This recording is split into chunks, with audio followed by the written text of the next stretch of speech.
Hello friends. कैसे हैं आप लोग? स्वागत है आपका रंजन क्लासेस में।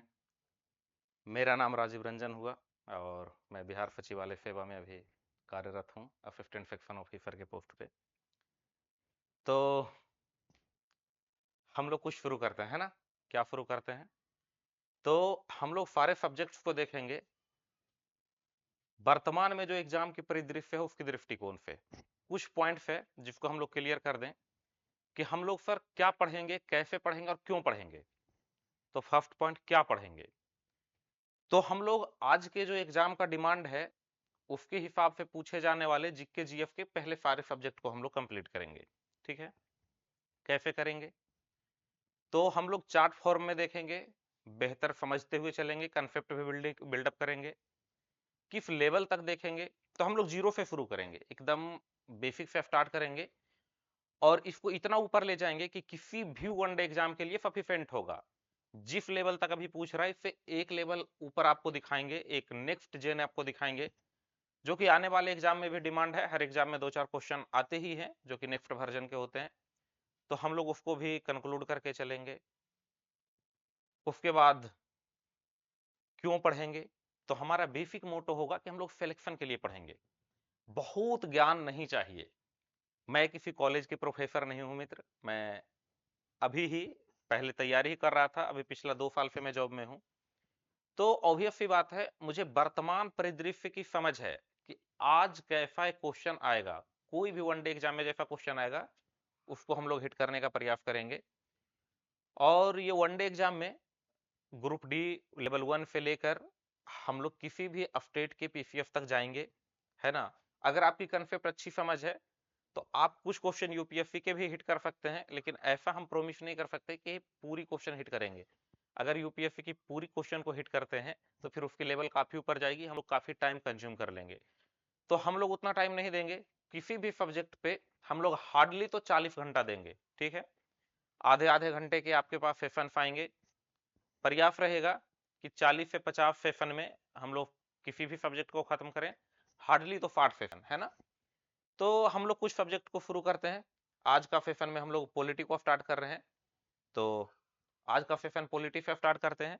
धीरे धीरे आपको समझ में आ जाएगा, मैं भी कैमरा के सामने नया हूं तो थोड़ा हेजिटेशन होती है, थोड़ा इसको मैनेज करेंगे, बाकी ये भी चीजें धीरे धीरे सही हो जाएगी, है ना? आप लोग कंसेप्ट पे ध्यान देंगे और समझते चलेंगे। मैं पहले ही क्लियर कर दूं, आपको किसी भी बुक की आवश्यकता नहीं होगी, जितना मैं पढ़ा रहा हूं बस इतना करना है। ठीक है? ना इससे ज्यादा ना इससे कम। ठीक है? तो आइए हम लोग समझते हैं इंडियन पॉलिटी। तो इंडियन पॉलिटी को शुरू करने से पहले थोड़ा सा पॉलिटी के बारे में समझते हैं कि क्या है पॉलिटी, है ना? एक बेसिक फंडा को लेते हुए चलते हैं। तो पॉलिटी राज व्यवस्था। क्या है राज व्यवस्था? तो कुछ बातें, ये जो राज व्यवस्था है, ये राज व्यवस्था की उत्पत्ति क्यों हुई, इसके पिता कौन है? तो सबसे पहले तो इसके फादर के बारे में समझते हैं। समझते क्या है, इसको देख लेते हैं। इसके फादर अरस्तु हैं। कौन है? अरस्तु। इंग्लिश वालों के लिए एरिस्टोटल। तो अच्छा, एक और चीजों को ध्यान रखेंगे, मीडियम का आपको समस्या नहीं होगी। दोनों मीडियम में कंफर्टेबल रहिएगा, है ना? हिंदी या इंग्लिश। ठीक है? वन लाइनर में आपको टर्म से मतलब होता है, तो दोनों में कंफर्टेबल रहिएगा। कोई ज्यादा ध्यान उधर नहीं देना है कि हम इंग्लिश में पढ़ रहे हैं, हम हिंदी में पढ़ रहे हैं, ऐसा कुछ नहीं, दोनों लेकर चलेंगे हम। ठीक है? तो पॉलिटी के पिता कौन है? अरस्तु। ठीक है? यहां तक कोई दिक्कत नहीं है। अब हम लोग जब देखते हैं राज व्यवस्था, तो थोड़ा हिंदी में अपनी जो भाई फीलिंग आती है, राज व्यवस्था, राज करने की व्यवस्था। तो किस पे राज करना है, कैसे राज करना है? तो हम लोग जब राज करते हैं तो किसी क्षेत्र पे, किसी पीपल्स पे, किसी जनता पे, इसी पे राज करेंगे ना। चाहे क्षेत्रफल पे राज करें, चाहे जनता पे राज करें, तो ऐसे ही राज करेंगे। उसके लिए कुछ व्यवस्था की आवश्यकता होगी, तो हम लोग बेसिकली उसी को देखेंगे। तो जो हम लोग अभी क्षेत्रफल बोल रहे हैं, जनसंख्या बोल रहे हैं, इसकी एक अलग डेफिनेशन दी गई है, जिसको पॉलिटी में बार बार टर्म यूज होगा और आप कंफ्यूज होंगे। ठीक है? तो एक टर्म यूज होता है पॉलिटी में जिसको राज्य बोलता है। क्या बोलता है? राज्य या स्टेट। तो इसी की व्यवस्था, इसी की हम लोग व्यवस्था को पढ़ते हैं इसमें। ठीक है? इस स्टेट पे शासन करने की, इसकी नियंत्रण करने की, यहाँ प्रशासन मेंटेन करने की जो व्यवस्था है, हम लोग उसी को राज व्यवस्था कहते हैं। अब ये राज्य शब्द जैसे ही पॉलिटी में आता है तो हमारे दिमाग में एक टर्म यूज होता है, एक हिट करता है कि कैसा राज्य फर, महाराष्ट्र, बंगाल, बिहार, यूपी, कुछ ऐसा, कर्नाटक, केरला, ऐसा क्या? नहीं, वो जो राज्य है कर्नाटक, केरला, बिहार, यूपी, ये 1947 के बाद डिफिनेशन में आई। इससे पहले तो ये प्रांत थे, ठीक है, लेकिन ये जो राज्य है जो पॉलिटी में बार बार यूज होता है, जो लिखा जाता है पॉलिटी में स्टेट, तो ये राज्य की परिभाषा 1933 में तय हुई। कब तय हुई? इसकी परिभाषा तय हुई 1933 में। यह मत लिखिए, थोड़ा बेहतरीन होनी चाहिए हम लोग की नोट्स, है ना? तो अभी आप लोग कॉपी में हेडिंग दीजिएगा, पॉलिटी राज व्यवस्था, उसके पिता एरिस्टोटल, ठीक है। नेक्स्ट हम लोग देखते हैं। अच्छा, एक बात क्रिस्टल क्लियर रहिएगा, अपना नोट हमेशा बनाते चलिएगा, एग्जाम के टाइम पे वही काम आएगा। ये वीडियो यूट्यूब पे पड़े रह जाएंगे और जो स्क्रीनशॉट है वो आपके फोन में पड़े रह जाएंगे। हमारे फोन में भी हजारों स्क्रीनशॉट्स हैं। मैं भी जब स्टडी लाइफ में था तो इधर से उस चीज का स्क्रीनशॉट, बुक का स्क्रीनशॉट, इसका स्क्रीनशॉट, कोई काम नहीं आता, ठीक है। उसको वही आप रिवाइज कर पाइएगा जो आपके नोट्स में होगा, तो नोट्स बनाते चलिएगा, ठीक है।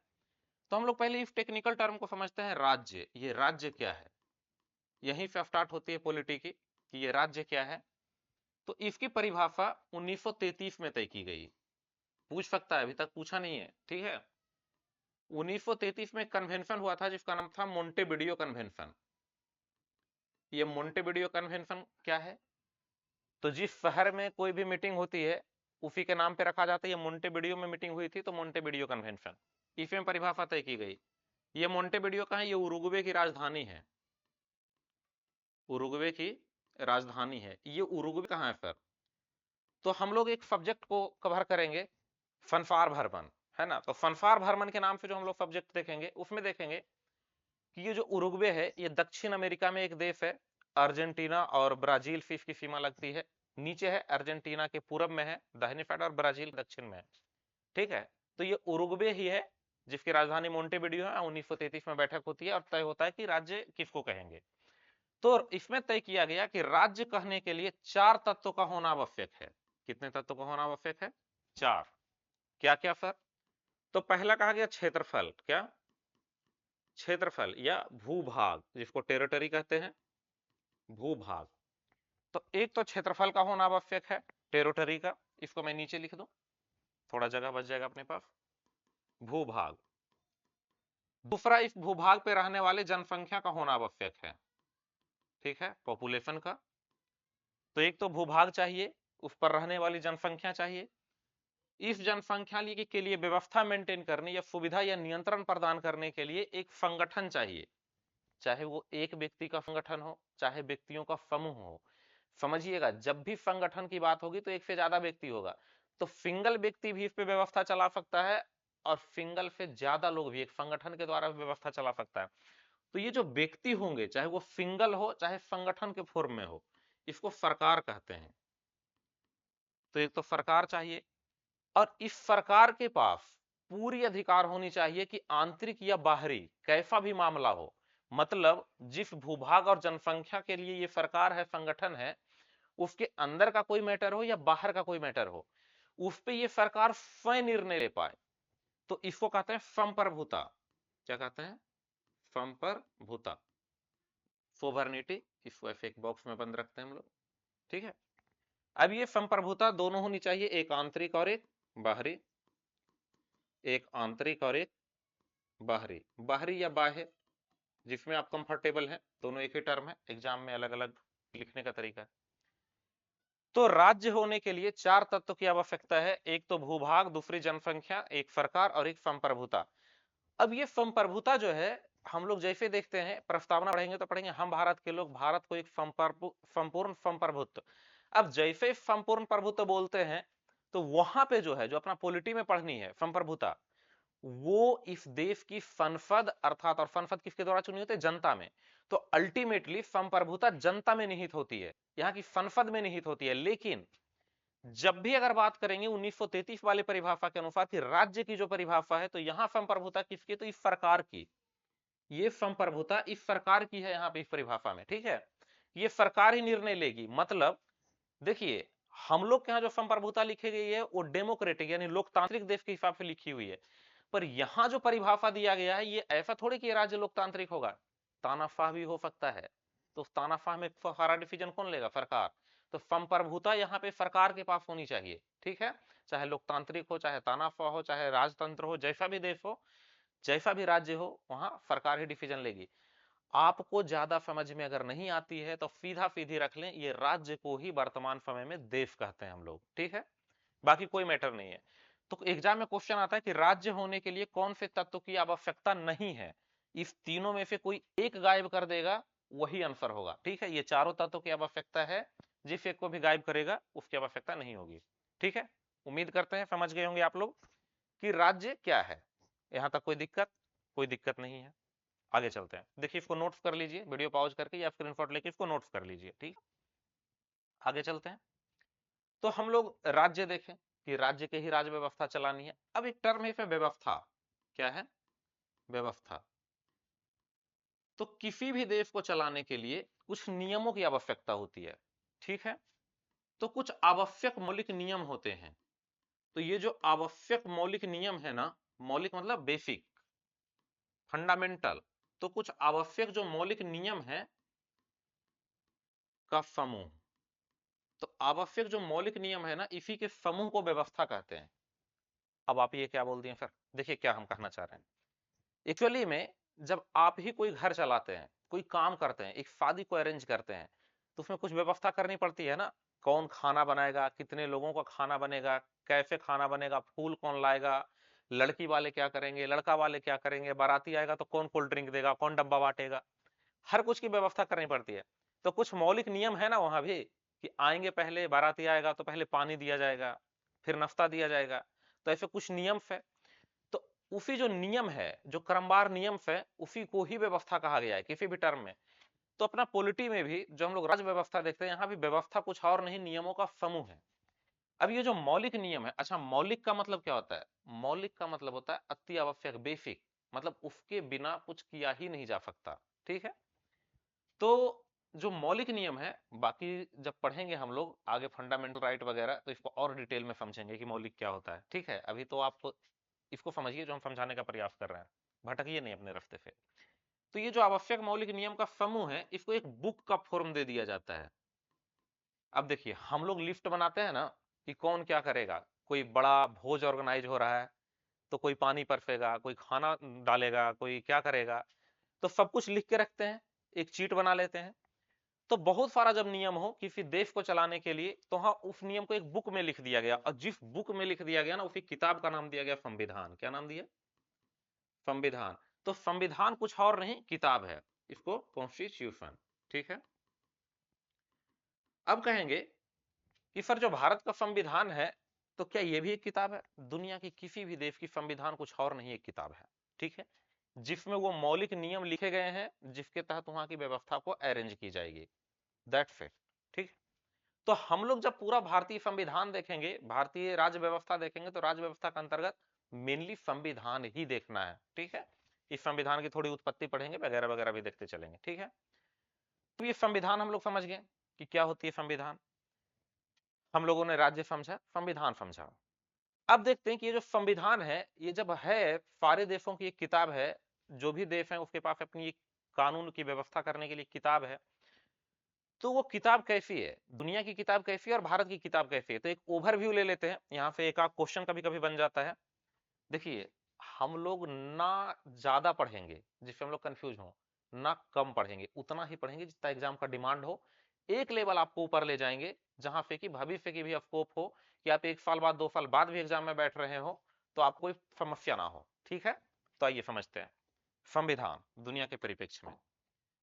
तो संविधान का जो बेसिक सबसे फंडा है कि सबसे पहले कहाँ का संविधान बना, सबसे बाद में कहाँ का संविधान बना, कहाँ का संविधान लिखा हुआ है, कहाँ का संविधान लिखा हुआ नहीं है। तो सबसे पहले तो नया और पुराना देखते हैं, ये तुरंत देख लेते हैं हम लोग, सबसे नया संविधान और सबसे पुराना संविधान। पुराना मतलब ओल्ड। तो सबसे नया संविधान है क्यूबा का। किसका है? क्यूबा का। ये उत्तरी अमेरिका में एक देश है, अटलांटिक महासागर में देखेंगे तो उसमें एक देश है छोटा सा, क्यूबा। शीत युद्ध के दौरान रूस ने इसी का इस्तेमाल किया था, बाद में सब कुछ समझेंगे। तो सबसे नया संविधान कहाँ का है? क्यूबा का। ये कब बना है? 2019 में, आपको इतना ध्यान में रखना है। और सबसे पुराना संविधान कहाँ का है? अमेरिका का। तो सबसे नया क्यूबा का, सबसे पुराना अमेरिका का, यूएसए का। ये कब बना सर? ये बना 1789 में, ठीक है। तो सबसे पुराना संविधान अमेरिका का है और सबसे नया संविधान क्यूबा का है। ध्यान रखेंगे ये संविधान अमेरिका में आज भी लागू है। तो कहता है सबसे लंबे समय तक चलने वाला संविधान कहाँ का है? ये भी अमेरिका का। कोई दिक्कत? ऐसे पूछता है ना, ऐसे फंसाता है। ये नहीं पूछेगा आपसे कि सबसे पुराना कहाँ का है। टर्म देखिए एग्जाम का, ऐसे पूछेगा सबसे लंबे समय तक लागू रहने वाला संविधान किस देश का है? अमेरिका का ही, ऑब्वियसली ये सबसे पुराना है। तो यहां तक कोई दिक्कत? उम्मीद करते हैं नहीं। इसको नोट कीजिए, आगे चलिए। अब इसको थोड़ा सा ध्यान से समझिएगा, है ना। तो संविधान जो कॉन्स्टिट्यूशन है अपना, वो सबसे बड़ा और छोटा पे थोड़ा सा समझते हैं, ठीक है। इसको थोड़ा सा समझने का प्रयास कीजिएगा। यहाँ पे अभी तक तो बेसिक क्वेश्चन आया है, लेकिन जिस दिन भी थोड़ा सा डीप में जाके क्वेश्चन करेगा तो बच्चे लेट जाएंगे, ठीक है, एकदम फ्लैट। टेंशन मत लीजिए, आपको ये नौबत नहीं आएगी। देखिए आप, तो छोटा संविधान दो तरीका से हो सकता है। कैसे सर? एक हो सकता है अनुच्छेद की तरफ से, यानी आर्टिकल की तरफ से, और एक हो सकता है ऑन द बेसिस ऑफ शब्द, वर्ड के अनुसार। अब ये कौन सी बला है सर? यहां तो शब्द तो आप समझ ही रहे होंगे, सब हिंदी पढ़ के आए थोड़ा बहुत, वर्ड क्या होती है। लेकिन ये अनुच्छेद क्या है सर? अभी इसको थोड़ा होल्ड पे रखिए, थोड़ा सा सब्र कीजिए, इसको समझेंगे कि अनुच्छेद क्या है। फिलहाल आप इतना समझ लीजिए कि वो जो संविधान की किताब थी ना, उसी में एक बला है, उसी में एक पॉइंट बना करके लिखी हुई चीजें हैं जिसको अनुच्छेद कहते हैं। अभी अनुच्छेद को बस अनुच्छेद के नाम से समझे, थोड़ा डिटेल में अभी तुरंत समझेंगे, इसी सेशन में समझेंगे हम लोग, ठीक है। तो अनुच्छेद के हिसाब से सबसे छोटा संविधान है यूएसए का, अमेरिका का, ठीक है सर। ये चीजें कई सारे लोगों को पता भी होगी, ठीक है। यहाँ कितनी अनुच्छेद है सर? तो यहाँ कुल मिलाकर के अनुच्छेद की संख्या, यहाँ अनुच्छेद की संख्या 7 है, ठीक है। शब्द की संख्या इसके संविधान में 4500 है, ठीक है। 4500 प्लस है 4600 से थोड़ा कम है। एग्जैक्ट डेटा को कभी भी ध्यान रखने का प्रयास मत कीजिएगा, लगभग में डेटा याद रखिएगा। ये शब्द वाला जो बड़े बड़े डेटा है ना, उसको आप लगभग में ही याद रखेंगे, एग्जैक्ट याद रहेगी नहीं, कंफ्यूज कर जाएंगे आप, और उतना नजदीक में फंसाएगा ही नहीं। 4500 प्लस याद रखेंगे, ठीक है। शब्द के हिसाब से बात करते हैं तो सबसे छोटा संविधान है मोनेको का। ये कहां है सर? मोनेको यूरोप में एक देश है। जब देखेंगे आप तो इटली के, आपको मैप पे इटली के लेफ्ट साइड में, यानी इटली के पश्चिम में दिखेगा एक छोटा सा देश है मोनेको। यहां का संविधान में जो है अनुच्छेद की संख्या अगर बात करें तो अनुच्छेद की संख्या यहां 95 है। कितनी है? 95। तो अनुच्छेद तो इससे कम है यहाँ यूएसए में, तो यूएसए सबसे छोटा है। लेकिन अगर शब्द की बात करते हैं तो यहाँ 3814 है। तो आप 3814 नहीं याद रखेंगे, 3800 प्लस याद रखेंगे। तो शब्द के हिसाब से मोनेको का संविधान में 3800 शब्द ही हैं। 3814 एग्जैक्ट में कोई जरूरत नहीं है, 3800 याद रखना है, ठीक है। तो जब भी पूछे कि शब्द के अनुसार सबसे छोटा संविधान कहाँ का है, आंसर मोनेको होगा।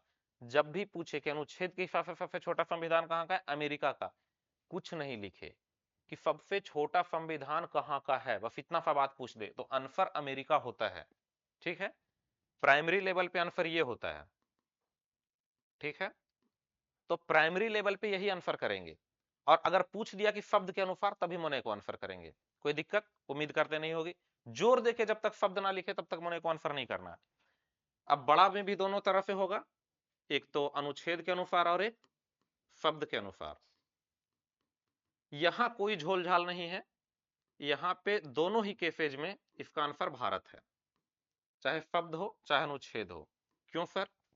तो यहां जो अनुच्छेद की संख्या है वो 395 है, ठीक है। और जो शब्द की संख्या है वो 1,17,369 है। ये भी एग्जैक्ट नहीं याद रखिएगा तो भी चलेगा, 1,17,000 बहुत सफिशिएंट शब्द है, ठीक है। ये जब भी बात करेंगे तो मूल संविधान की ही बात करेंगे, ठीक है। जब भी ये कंपैरिजन होता है तो मूल संविधान में ही होता है, बाद में चेंज करके क्या होगा उससे ज्यादा मतलब नहीं होता है, ठीक है। तो उम्मीद करते हैं ये समझ में आया होगा। आप इसे नोट कीजिएगा और थोड़ा एक बार खुद से भी रीडिंग करने का प्रयास कीजिएगा। उम्मीद करते हैं बहुत हेक्टिक है नहीं, आपको याद रह जाएगी, ठीक है। चलिए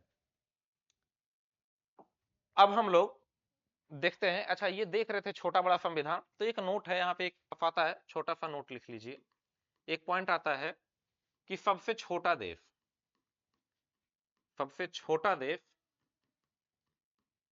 जिसका अपना संविधान हो, जिसका अपना संविधान हो। तो क्षेत्रफल की दृष्टि से सबसे छोटा देश जिसका अपना संविधान है, तो ये प्रशांत महासागर में ओशिनिया कॉन्टिनेंट में पड़ता है। एक देश है जिसका नाम है नौरू। ये क्या हो गया? एक्चुअली में मैं भी कैमरा के सामने, मैंने बताया नया हूं, और ये टेक्नोलॉजी थोड़ी कम समझ में आती है, तो पता नहीं क्या क्या हो जा रहा है। तो ये देश जो है, खैर हम लोग डिस्ट्रैक्ट नहीं होना। सबसे छोटा जो देश है जिसका अपना संविधान है, उसका नाम है नौरू। क्या नाम है? नौरू। ये सबसे छोटा देश है जो अपना संविधान होल्ड करता है। ठीक है, यहां तक नोट बना लीजिएगा, इसको नोट में लिख लीजिएगा। आगे समझने का प्रयास करते हैं हम लोग। ठीक है, हम लोगों ने सबसे छोटा देखा, सबसे बड़ा देखा, सबसे नया देखा, सबसे पुराना देखा। अब एक टर्मिनोलॉजी इसमें और आती है संविधान में, कि किस देश की संविधान लिखित है और किस देश की संविधान अलिखित है।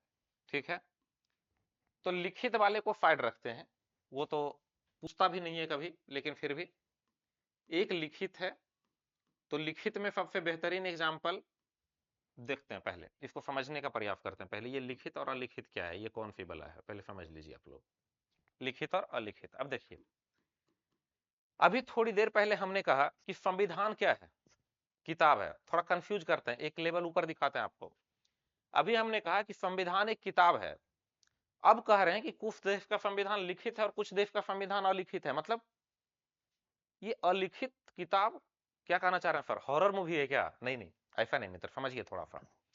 एक्चुअली में बात ऐसा है कि जो संविधान मतलब जो बुक इतनी वैल्यूएबल है कि किसी देश में वही सर्वोपरि है, ऐसे देश का संविधान को लिखित कहते हैं। कि यहाँ जो लिख दिया गया है उसी का वैल्यू है, उसके अलावा किसी भी चीज की वैल्यू नहीं है।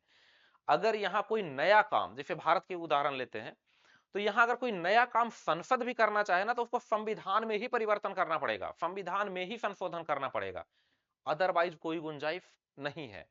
तो सर्वोपरि कौन है? लिखा हुआ संविधान। लेकिन कुछ ऐसे देश हैं जहां इस संविधान को रिफरेंस में तो रखते हैं, लेकिन वर्तमान परिदृश्य में अगर संसद ने या फिर वहां की जनता ने, जहां प्रत्यक्ष संसदीय व्यवस्था है वो सब आगे देखेंगे, आप इतनी सी बात समझे कि जहां की सरकार वर्तमान परिदृश्य को समझ करके अपने अनुसार कुछ परिवर्तन कर दे, अपने अनुसार कोई काम कर ले, जैसे ब्रिटेन है, वहां की जो संसद है वो चाहे तो कुछ नया कार्य भी कर सकता है जो बुक के इतर हो, जो संविधान के इतर हो।